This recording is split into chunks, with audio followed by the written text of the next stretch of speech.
hari ini kita akan menyoroti dalam sudut pandang holistik berkenaan dengan dampak dan solusi dari defisit kalori begitu Bu ya. Ini seperti apa Ya, Bu? betul. Baik ya. Karena untuk saat ini sebetulnya ada dua bahasan ya, ada dua fenomena yang memang terjadi saat ini. Iya. Kebetulan ini lagi viral nampak-nampaknya ya. Fenomena pertama Baik-baik. itu defisit kalori yang dalam rangka untuk penurunan berat badan.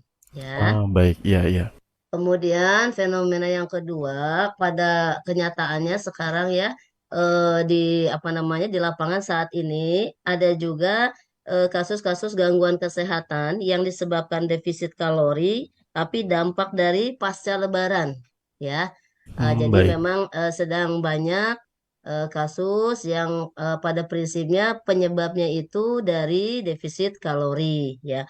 Oke, untuk yang bahasan yang pertama yang untuk penurunan berat badan itu ya, tapi kita harus tahu dulu sebetulnya kalori yang dimaksud apa begitu ya. Betul. Ya, jadi kalori itu merupakan suatu sumber energi ya buat tubuh kita yang pada akhirnya nanti akan menghasilkan energi yang dibutuhkan tubuh untuk beraktivitas. Itu ya, pada prinsipnya itu. Ya, Ya, kalau defisit, berarti apa kalau defisit? artinya Kekurangan ya, kekurangan, betul. kekurangan ya. Nah, jadi prinsipnya kalau memang untuk apa namanya penurunan berat badan, artinya ini kan peruntukannya yang sudah overweight ya, jadi yang Ya, kegemukan gitu. Nah, cuman masalahnya yang jadi persoalan adalah orang gemuk itu tidak sama satu dan yang lainnya. Ya, ya, kalau misalkan ini diterapkan sama polanya, artinya kan defisit kalori itu mengurangi jumlah kalori. Ya, ya, iya. misalkan secara umum nih, secara umum kalori yang dibutuhkan tubuh tuh kira-kira 2000 sampai 2500 kalori kan, Iya. rata-rata. Nah, ini yang apa kita dapat informasi tentang yang mereka yang sekarang ini sedang melaksanakan defisit kalori dalam rangka penurunan berat badan itu Ya. mengurangi sekitar 20 sampai 25% jumlah kalori yang dibutuhkannya gitu Baik, ya. baik. Jadi mungkin kalau misalkan itu sekitar 2500 ya ada dikurangi sekitar 500 kalori seperti itu yang kita tahu saat ini ya sedang viral. Ya, Nah, untuk yang memang over ya kemudian dia kondisinya memang tidak lemah ya karena kan tiap orang beda-beda nih. Ada orang betul. gemuk tapi dia memang kuat gitu ya. Tapi ada juga yang gemuk tapi bawaannya lemah, letih, lesu. Lesu, iya. Ya, nah kalau kita bicara dalam sudut pandang holistik, kembali lagi berarti harus disesuaikan dengan sindrom tubuh kita. Karena ada Baik. orang tipe gemuk, tapi dia sindromnya lembab dingin. Jadi gemuknya itu dikarenakan apa namanya asupan makanan yang lebih over selama hidupnya itu lebih banyak yang didominasi oleh yang sifatnya lembab dan dingin, gitu ya. Tapi ada nanti di tipe orang gemuk yang lain itu tipenya bisa jadi dia justru lembab panas karena kebanyakan makan makanan yang sifatnya lembab juga panas mungkin kayak goreng-gorengan kayak gitu ya. Nah jadi tipe-tipe ini beda. Maka nanti kalau misalkan dalam pelaksanaannya disamakan artinya ya kalau mengurai kalori itu kan lebih banyak di karbo ya kan di tepung-tepungan kayak gitu. Nah, itu Ya. sebetulnya sudah betul ya. Artinya sudah betul di sana tapi bukan berarti harus dihilangkan sama sekali. Jadi memang hanya diatur saja ya, diatur saja kapan tubuh ini memang membutuhkan energi lebih, kapan tidak. Seperti itu ya. Jadi Iya, iya. jadi kalau misalkan begini apa namanya defisit kalori ini kan kalau misalkan secara teori ya kita tahu di lapangan itu memang sudah betul ya mengurangi yang karbo-karbo. Tapi bukan berarti misalkan nasi tidak sama sekali, tidak juga begitu ya. Nanti Oh, baik. masih perlu nasi, cuman caranya, polanya ya, cara makannya saja sudah menentukan sebetulnya ya. Jadi kalau misalkan makan nasi gimana itu supaya tidak menjadi nanti gula tinggi atau mungkin apa berat badannya bertambah sebetulnya simple ya ketika kita bisa melaksanakan sunnah yaitu dengan apa? Masih ingat sahabat Herlan?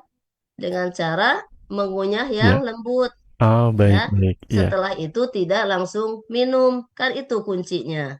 Ya, Betul, nah, betul. jadi itu kalau untuk nasi. Nanti kalau yang lain-lain memang kalau apa semacam kalori yang didapat dari tepung-tepungan itu ya itu betul ya, memang sebaiknya untuk dikurangi.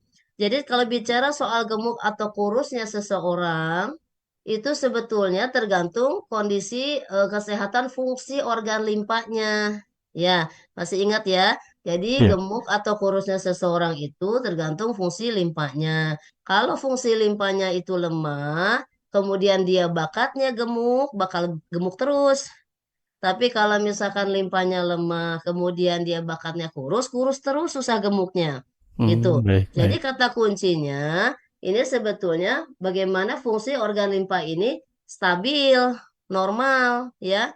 Nah, seperti bahasan sebelum-sebelumnya kita tahu, organ limpa itu punya karakter, dia tidak suka kelembapan.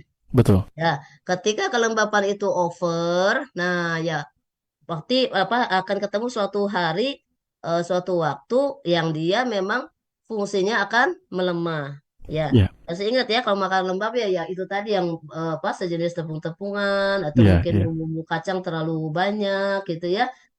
Kemudian mungkin santan-santan. Nah, itu kalau sudah over ya memang akan terjadi seperti itu.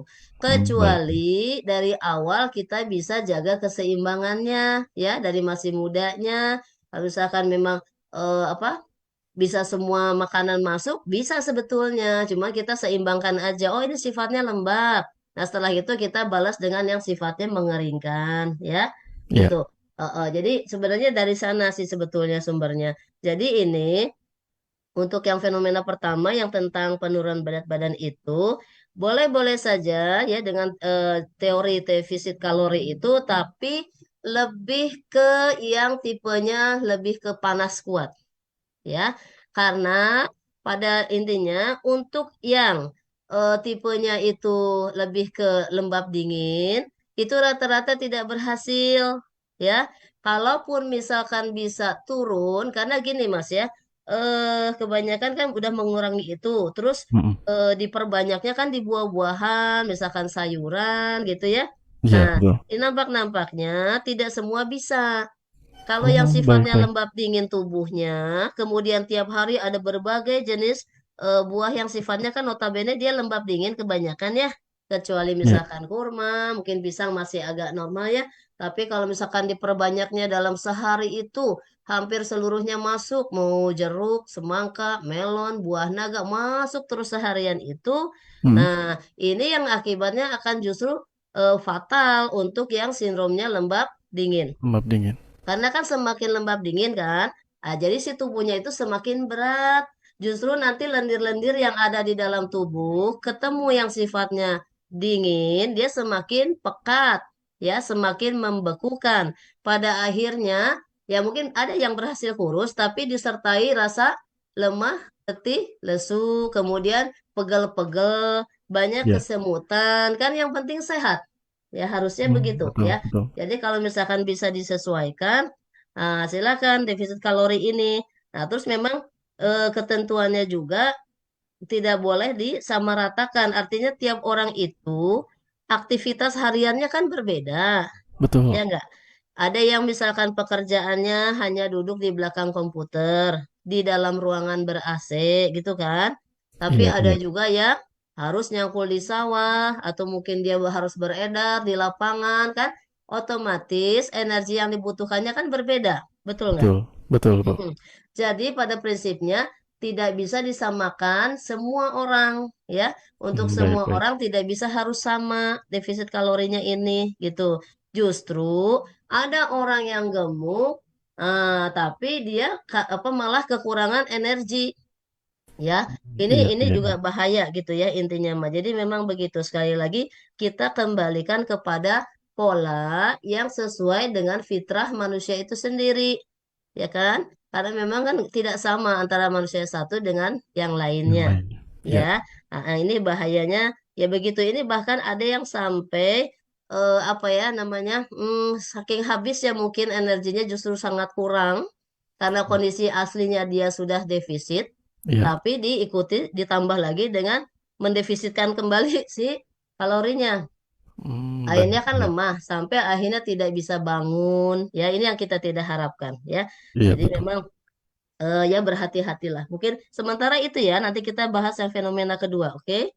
Baik, terima kasih Bu. Ini kaitannya dengan seberapa banyak kalori tadi yang dibutuhkan oleh setiap orang ini tentu bervariasi berdasarkan berbagai faktor diantaranya juga tingkat aktivitas fisik dan faktor-faktor yang lainnya sehingga perlu kita sangat mencermati dan bijaksana jika kemudian kita melakukan faktor yang pertama tadi Bu ya berkenaan dengan menurunkan berat badan dengan cara mendefisitkan kalori.